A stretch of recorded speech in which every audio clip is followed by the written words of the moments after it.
Hi everybody, it's Hannah. Today I'm talking about this perfume right here. This is 22 Orris by Ledda. Now this bottle was sent to me by the brand's PR. I asked for it after I saw the press release, and the reason that I wanted to smell it is because the perfumer behind this perfume is Frank Voelkl, who also created Glossier You, another perfume that I love. And so I was really intrigued because of that, because I like some Frank Voelkl creations. I like Thé Noir by Le Labo, Santal 33, and then Glossier You, which I actually have a full bottle of. This is my second bottle that I have of this. So I really wanted to try it because of that. I also am really kind of fascinated by Orris as a perfume ingredient, as a perfume note right now. I'm trying to work my way through some other Orris perfumes that I have and kind of see whether it's something that works for me. So yeah, I really wanted to smell this, and I did ask for a bottle and they sent it to me. And it is a gorgeous bottle. It's a very heavy glass. It's I guess that's ribbed, and it's an eau de parfum. This is 50 ml. Now this perfume retails for about $100 US, and then you can also get it in a hand cream, or you can get a set of both the perfume and the hand cream, and they're all on the Ledda website. So 22 Orris, I was a little bit confused about the name because Orris obviously refers to the perfume ingredient, but the press release said that 22 is because 22% of the Orris note is in this perfume, which is really confusing because notes refer to what we smell and ingredients are what's actually in the juice. So is 22% of what I smell really Orris? And how is anyone going to measure what I'm smelling or what anyone is smelling? Like, that to me makes no sense. But even when, that's what it said on the press release, but then even when I Googled it, everyone has copied and pasted whatever's on the press release. So that made no sense to me. Is it that there's 22%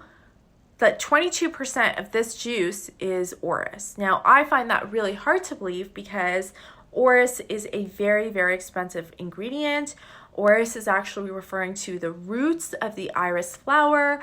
You would have to take the roots after a certain number of years. You would have to age them, grind them up, distill them, and then that would give you your Orris extract. And then you would use that extract in the perfume. So is the perfume made up of 22% Orris extract, or is that extract diluted to a 22%, and now it's used as one of the ingredients in the perfume? I don't know. It makes no sense to me. All they said was that 22% Orris is a note in the perfume. I don't know. What I do smell is not very Orris-y because the Orris that I'm familiar with is either powdery or it's rooty. It's a lot like dirt. It can be very vegetal. It can be kind of floral. I get none of that here. I get a little bit of iris. I get a tiny bit of powder. But I don't think that this is predominantly an iris-centered perfume. So if that's something that you're looking for, I think you might be disappointed in this. Predominantly, I would say that I smell pear and then a little bit of iris, and then mostly I smell ambrette, which is a really beautiful, clean musk. It's completely vegan. It's synthetic, so it's not made of any animal ingredients, but it is a really nice musk, and it's the same musk that's used in Glossier You. So Glossier You has that same dry down. It's a very gorgeous, warm shower kind of musk. Like, it's just very comforting. It is a skin scent, and so that's why I love Glossier You. I just find it to be so easy to wear. And it was created to be easy to wear. It was created to kind of suit everybody. And, this isn't a perfume that you can smell unless you go to a Glossier showroom, and they've closed a lot of them down since the pandemic. Sometimes they have samples on the Glossier website, but not always. And so when they first launched, you kind of just had to blind buy that perfume. And the same goes for Ledda. You know, you can't really smell Ledda anywhere. There's no outlets, there's nothing. So you would have to kind of blind buy it on their website and see if you like it. And so I guess that's the purpose of this review, is to kind of help you decide whether you would like it or not. Now, I find that the pear in this is quite mouth-wateringly juicy. It's very similar to the pear note that's in Gucci Flora Gorgeous Gardenia. That perfume also opens with pear, and so if you are a fan of fruity perfumes and if you enjoy that pear note, then maybe you would like this perfume.